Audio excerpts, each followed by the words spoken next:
খুব গুরুত্বপূর্ণ ক্লাস, বেশ কিছু জিনিস আলোচনা হবে। ক্লাসটা টানাটানি না করে প্লিজ দেখতে থাকুন, দেখবেন সহজে অনেক কিছু শিখতে পারবেন। তো লেটের কথাটা বললে আমি একটু দেখাই, LET, এই লেটের কথাটা যখন আমরা বলি বা তখন আমাদের কিন্তু মনে পড়ে যায় কোন সেন্টেন্সের কথা? স্বাভাবিকভাবেই কিন্তু ইম্পারেটিভ সেন্টেন্সের কথা। এখন বাচ্চাদের মতো আমাদের কি আসলে আবার প্রথম থেকে সেই ছোটোবেলায় যেমন পড়েছিলাম যে ইম্পারেটিভ সেন্টেন্স কাকে বলে, অ্যাসার্টিভ সেন্টেন্স কাকে বলে, ইন্টারোগেটিভ সেন্টেন্স কাকে বলে, এগুলো জানতেই হবে বা এগুলো শিখতে হবে? আমি বলবো যে না। তাহলে ইম্পারেটিভ সেন্টেন্সটা আসলে মূলত কী, যে সেন্টেন্স দ্বারা আদেশ, উপদেশ, নিষেধ, অনুরোধ, আপনারা তো জানেন এগুলো, ঠিক আছে? কী বোঝায়? আদেশ, আর কি বোঝাতে পারে? উপদেশ। কোনো কিছু নিষেধ করা হতে পারে, নিষেধ মানে করো না, তাই তো? আবার কোনো কিছু করার জন্য অনুরোধ করা হতে পারে, তাহলে নিষেধ, অনুরোধ। আচ্ছা, এরকম বেশ কিছু জিনিস বোঝাতে পারে। তাহলে আদেশ, উপদেশ, নিষেধ, অনুরোধ। তাহলে যে সেন্টেন্স দ্বারা সাধারণত আদেশ, উপদেশ, নিষেধ, অনুরোধ এ ধরনের কোনো কিছু প্রকাশ পায় বা বোঝায় তাকে ইম্পারেটিভ সেন্টেন্স বলে। বাচ্চাদের পড়াটা হয়ে গেল যে ইম্পারেটিভ সেন্টেন্সের সঙ্গে কি, what's the definition of imperative sentence. But now we like to talk about the uses of লেটের ব্যাপারটা। এখন আপনারা জানেন যে কিছু কিছু বাক্য আছে, আমি কিছু উদাহরণ দিই তাহলে। আপনারা জানেন যে কিছু কিছু বাক্য রয়েছে, যেমন যে সেই বাংলা বাক্যের শেষে অনেক সময় দাও শব্দটি থাকে। কি বললাম? দাও, ঠিক আছে? এখন আপনি বললেন যে আমাকে কাজটি করতে দাও, অথবা বললেন তাকে যেতে দাও, ওকে আসতে দাও, আমাকে দেখতে দাও।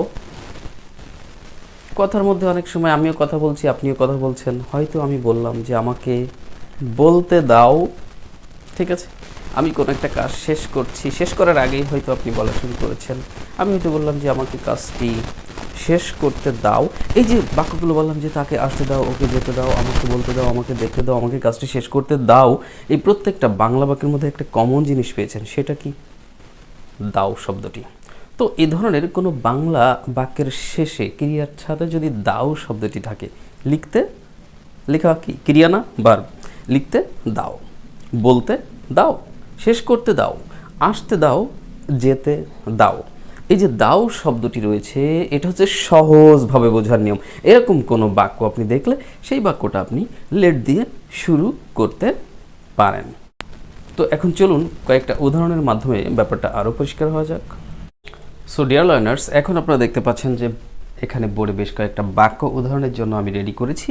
যার প্রথমটা রয়েছে আমাকে যেতে দাও, দ্বিতীয়টা আছে তাকে বসতে দাও, এরপরটা রয়েছে আমাকে বলতে দাও, এরপরে রয়েছে তাকে আসতে দাও। বেশ কয়েকটা বাক্য আপনারা পেয়েছেন। এখন এই বাক্যগুলো আপনারা লেট ব্যবহার করে ইংরেজি করার চেষ্টা করবেন, তবে আমি দেখাবো, ঠিক আছে?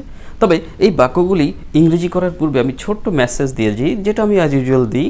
যারা খুব সহজে ইংরেজি শেখা নিয়ে চিন্তিত আছেন যে সহজে কিভাবে শেখা যায়, বাড়িতে বসে শেখা যায় কিনা, তাদের জন্য বলবো যে অবশ্যই ব্যবস্থা আছে। আমাদের স্পোকেন ইংলিশের বইটা, যেটা আপনারা অনেকের আগে আমাদের ভিডিওতে দেখেছেন, এই বইয়ের একটি কপি আমাদেরকে নক করবেন। আমাদের নক করার নাম্বার, অর্থাৎ আমাদের সাথে যোগাযোগ করার নাম্বার উপরে দেখতে পাচ্ছেন, এই নাম্বারে ফোন করবেন।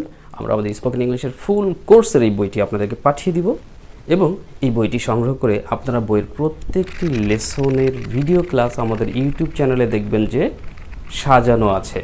আপনি বাড়িতে বসেই সম্পূর্ণ স্পোকেন ইংলিশ কোর্স করে নিতে পারেন এটার মাধ্যমে ইংরেজি শেখাটা আশা করি আপনার জন্য অত্যন্ত সহজ হবে। যদি কিনা আপনি আমাদের আরও কিছু ভিডিও, নতুন ভিউয়ার হয়ে থাকলে আরও কিছু ভিডিও দেখেন, তাহলে আপনি নিজেই জাজ করতে পারবেন যে আমাদের ভিডিও দেখে ইংরেজি শেখা আসলে আপনার জন্য সহজ কিনা। তো যদি সহজ মনে হয় দেন আমি বলবো যে অবশ্যই খুব দ্রুত গতিতে নক করুন, আমাদের বইটি সংগ্রহ করুন। প্রবাসী বন্ধু যারা আছে, প্রবাস মানে বিদেশ, তাদেরকে ইংরেজি বলতেই হয় যোগাযোগের জন্য, তাদেরকে পরামর্শ দেবো অবশ্যই বইয়ের একটা কপি সংগ্রহ করার জন্য আমাদেরকে নক করবেন, আমাদের সাথে যোগাযোগ করবেন প্রবাসী বন্ধুরা ইমো হোয়াটসঅ্যাপ নাম্বারে। যারা সহজে ইংরেজি শিখতে চাচ্ছেন তারা আমার ইনস্ট্রাকশনটা একটু ফলো করেন, আমার কথা অনুযায়ী কাজ করেন। আমার মনে হয় 2 থেকে 3 মাসের মধ্যে মোটামুটি ভালো একটা দক্ষতা আপনার মধ্যে চলে আসবে, যদি কিনা একটু সিনসিয়ারলি কাজ করতে পারেন। নাও টেক এ লুক প্লিজ। ওকে, আমাকে যেতে দাও। এখন বাক্য শুরু করব কি দিয়ে? আমি বললাম যে আমরা লেট দিয়ে শুরু করব, কেননা আমরা দাও পেয়েছি। তাহলে লেট, কাকে যেতে দেওয়ার কথা বলছি? আমাকে। লেট প্লাস অবজেক্ট ইউজ করতে হবে, আমি, আই, কিন্তু আয়ের অবজেক্টটা হচ্ছে মি, এটা খেয়াল রাখবেন। Let me. এইবার ভার্বের প্রেজেন্ট ফর্ম ইউজ করতে হবে, যাওয়া, এই যে go. Let me go, let me go. কিন্তু এর আগে কিছু কিছু ভিডিওতে আমি শিখিয়েছিলাম যদি কোনো ক্রিয়ার সাথে তে থাকে বা র থাকে তাহলে সেই ভার্বের পূর্বে টু দিতে বলেছিলাম, তাই না? কিন্তু এখানে দেখুন তো তে আছে না? আছে। কিন্তু ওই ধরনের ক্রিয়া, যে ধরনের ক্রিয়ায় দেখবেন যে তে বা র আছে কিন্তু এই দাও শব্দটি নাই, সেক্ষেত্রে আপনি ওই ভার্বের পূর্বে টু ইউজ করবেন। বাট যদি এরকম তয়কে থাকে তে, যেতে, বসতে, বলতে, খেতে, পড়তে, শিখতে, কিন্তু তার সাথে দাও শব্দটি রয়েছে, তাহলে কিন্তু ওই ক্ষেত্রে ওই টু ইউজ করবেন না, ভার্বের প্রেজেন্ট ফর্ম ইউজ করে দেবেন। সহজ ভাষায় বোঝাচ্ছি, যদিও গ্রামারের কথাই বলছি। তাহলে আমাকে যেতে দাও, লেট মি গো। তাকে বসতে দাও, তাকে। এখন তাকে অর্থে আপনি কিন্তু, অর্থাৎ সে তো হিও হতে পারে, শিও হতে পারে। সো আপনি হি হলে লেটের অবজেক্ট এখানে যদি হি হয় তাহলে লেটের পরে হির অবজেক্ট হিম ইউজ করবেন। লেট হিম, কি বলেছি? বসতে দেওয়ার কথা। Let him sit, let him sit. Okay, আমাকে বলতে দাও, তাহলে কি করবেন? এখানেও লেটের পরে আমাকে, তাহলে মি, লেট মি সেই, লেট মি সেই। ওকে, আমাকে বলতে দাও। তাকে আসতে দাও। এই তাকে, তাকে মানে ওই যে সে, তাহলে হি বা শি। এখন হির অবজেক্ট হিসেবে আপনি হিম ইউজ করবেন, আর শি হিসেবে ব্যবহার করলে শির অবজেক্ট হার ইউজ করতে হবে। তো আমরা এটা হার দিয়েও লিখতে পারি, যেমন একটা হিম দিয়ে করেছি, একটা হার দিয়ে করি। তাকে আসতে দাও, তাহলে কি হবে?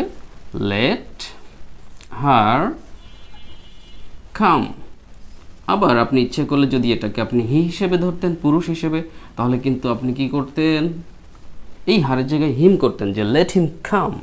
তাহলে এখানে আমরা লেট হার কাম এটাও লিখতে পারি। ওকে, so once again take a look. আমাকে যেতে দাও, let me go. আমাকে যেতে দাও, let me go. তাকে বসতে দাও, let him sit. আমাকে বলতে দাও, let me say. তাকে আসতে দাও, let her come. ওকে, এখন যদি আপনি এ ধরনের বাক্যের কোনো নেগেটিভ বাক্য তৈরি করতে চান, না বোধক, যেমনটি হয়তো আমি বললাম যে এই যে 2 নম্বর বাক্যে রয়েছে তাকে বসতে দাও, তাকে বসতে দাও। এখন আমি আপনাকে বললাম যে তাকে বসতে দাও, তখন এর ইংরেজিটা হলো যে লেট হিম সিট। কিন্তু যদি এখন বলি যে তাকে বসতে দিও না, আমি কাকে বলছি? আমি তোমাকে বলছি, বা আমি আপনাকে বলছি, আপনি বা তুমি। এটার ইংরেজি কি? ইউ।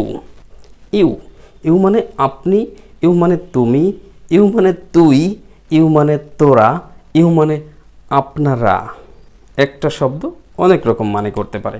সম্মান দিয়ে একটু বললে, সিনিয়র মোস্ট হলে আমরা ইউ এর অর্থ ধরি আপনি, আর সমবয়সী হলে তুই, ফ্রেন্ডলি ক্লোজ হলে, বা একটু সুন্দর করে আমরা যদি বলি আর একটু ক্লোজ, ঠিক আছে, আমরা অনেককে তুমি করে বলি, তাহলে সেক্ষেত্রে তুমি হতে পারে ইউ।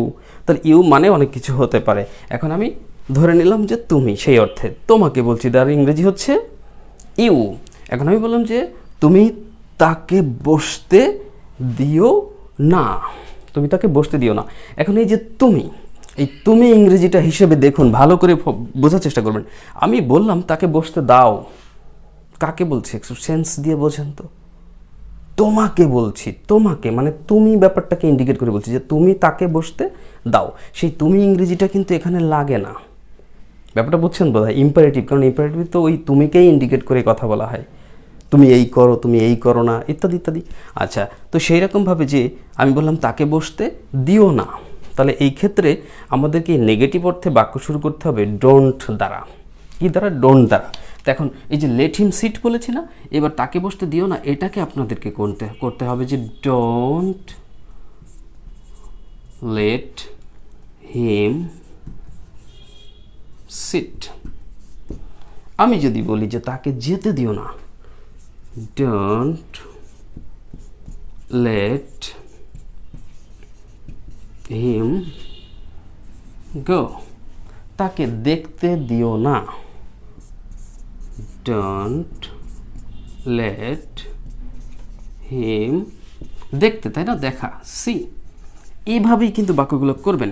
এখন আপনাদের মনে এই আলোচনার পরেও প্রশ্ন আসতে পারে যে এখানে হিম রয়েছে, তার মানে হির ব্যাপারটা, হির অবজেক্ট তো হিম, তো এই জায়গায় কেন ডোন্ট আসলো? আসলে এই ডোন্টের সম্পর্কটা কার সাথে ভালো করে বুঝছেন তো? আমি কাকে নিষেধ করতেছি যে তাকে বসতে দিও না?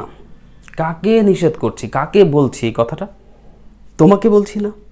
তার মানে তুমি সেন্স থেকে বুঝবেন, এই ইউ এর সাথেই কিন্তু এই ডোন্টের সম্পর্ক। কারণ ইউ এর ক্ষেত্রেই তো ডু বা ডোন্ট হয়, আপনারা জানেন। আর হিসি হলে সেটা তো হতো কি ডাজ বা ডাজেন্ট, যদি কিনা সিম্পল প্রেজেন্ট টেন্সের আলোচনা হতো। আর যেহেতু এটা সিম্পল প্রেজেন্ট টেন্সেরই আলোচনা, তো হি বা হিম সি এদের সাথে এর সম্পর্ক নাই। ঠিক আছে, সম্পর্ক হচ্ছে আমি কাকে নিষেধ করতেছি। আপনি কাকে নিষেধ করতেছেন যে এটা করো, এটা করো না? তার মানে কি তুমি এটা করো, তুমি এটা করো না, তুমি লেখো, তুমি লেখো না, তুমি দেখো, তুমি দেখো না, তুমি যাও, তুমি যেও না। তুমি কে? তুমি, এই তুমি শব্দটি মানে কি ইউ। এই ইউ এর সাথে কিন্তু রিলেশন এই ডোন্টগুলারে, এদের সাথে না। ব্যাপারটা বুঝেছেন? যারা গ্রামারে দক্ষ তারা তো এটা তাদের কাছে লাইক ওয়াটার, পানির মতো। তো যারা আসলে একটু দুর্বল থাকে তাদের জন্য একটু ব্যাখ্যা বিশ্লেষণ, যারা দুর্বল থাকে তাদের জন্য তো একটু ব্যাখ্যা বিশ্লেষণ করতেই হয়। এই জন্য আমি একটু ব্যাখ্যা করে বোঝানোর চেষ্টা করলাম। তো আশা করি বুঝতে পেরেছেন যে এই ধরনের বাক্যে ইংরেজির ক্ষেত্রে আপনাকে কি ইউজ করতে হবে? লেট ইউজ করতে হবে। যদি নেগেটিভ হয় তাহলে আপনি ডোন্ট দিয়ে কিন্তু সেটা করতে পারেন। ওকে, আচ্ছা। আমরা কিন্তু ওই তুমি দিয়ে কিন্তু বাক্যগুলো বলি। আমরা যদি এরকম এরকম বলি না, দেখুন তো, এই তুমি ওকে আসতে দিও না, এরকম বলবো না? নাকি বলবো হি শিখে যে সে তাকে আসতে দিও না, এই সে তাকে আসতে দিও না, এই তারা তাকে দেখতে দিও না, এই আমরা ওকে খেলতে দিও না। কেমন লাগছে তাই না? আমরা ওকে খেলতে দিও না, সে তাকে আসতে দিও না। আসলে যদি বলতাম যে তুমি তাকে খেলতে দিও না, তুমি তাকে আসতে দিও না, তুমি তাকে যেতে দিও না, তাহলেই কিন্তু বাক্যটা মানানসই হয়। তাহলে আশা করি বুঝতে পেরেছেন যে ইউ এর রিলেশন, ইউ এর সাথেই কিন্তু এই ডোন্টগুলোর রিলেশন। সো অ্যাফার্মেটিভ হলে লেট দিয়েই করবেন এইভাবে দাও থাকলে, আর সিম্পলি নেগেটিভ হলে যদি কি করবেন, ডোন্ট দিয়ে শুরু করবেন বাক্য। তবে এই লেটের ব্যাপারটার কিন্তু আরও অনেক আলোচনা আছে, তো একটু ব্যাখ্যা বিশ্লেষণ করে বোঝানোর কারণে লেটের বাকি আলোচনায় আমি আজকে যাচ্ছি না। প্রয়োজনের বিস্তারিত ডিটেলস একটা ক্লাস নতুন করে দেবার চেষ্টা করব ইনশাআল্লাহ। তো আপাতত যেটুকু শিখেছেন এই আলোকে আপনি এরকম অনেক বাংলা বাক্য তৈরি করেন। এখন আমি যেরকম লিখেছি, আমাকে যেতে দাও, তাকে বসতে দাও, আমাকে বলতে দাও, তো আপনি এরকম আরও বাক্য তৈরি করেন। সমস্যা কি? এই শিশুটিকে ঘুমাতে দাও, এই তাকে পড়তে দাও, ওকে লিখতে দিও না, বা ওকে লিখতে দাও, এই তাকে খেতে দাও, এরকম নানান বাক্য আপনি তৈরি করেন বাংলা, সেগুলো ইংরেজি করেন। যদি প্রয়োজনে এমনটাও করতে পারেন যে যদি সত্যি আপনি ক্লাসটি বুঝে থেকে থাকেন, তাহলে আমাদের কমেন্ট বক্সে যে এরকম নতুন নতুন এক একটা বাক্য প্রত্যেকে লেখার চেষ্টা করুন, তো বাংলা ইংরেজি সহ। যদি কোথাও ভুল হয় আমি কারেকশন করে দেবো ইনশাল্লাহ। সো ডিয়ার লার্নার্স, দীর্ঘায়িত করলাম, সরি। তো যাদের প্রয়োজন, যারা মনে করছেন সত্যি ইংরেজি শিখতে চাই স্যার, বাসায় বসে কীভাবে শেখা যাবে, আমাদেরকে একটু সহজ পদ্ধতি দিন, তাহলে বলবো সহজ পদ্ধতি দিয়ে রেখেছি। এই বইয়ের একটা কপি সংগ্রহ করুন। ইনশাল্লাহ আমার বিশ্বাস আপনি 2 থেকে 3 মাসের মধ্যে ইংরেজিতে অনেক দক্ষ হতে পারবেন। যাদের প্রয়োজন তারা দ্রুত বইটি সংগ্রহ করুন। আর আমাদের Facebook page the mentors tutorial, এই পেজটা ভিজিট করবেন, ফলো করবেন, লাইক দিয়ে কানেক্টেড থাকেন। সেখানে অনেক ভিডিও ক্লাস আছে, সেগুলো দেখুন।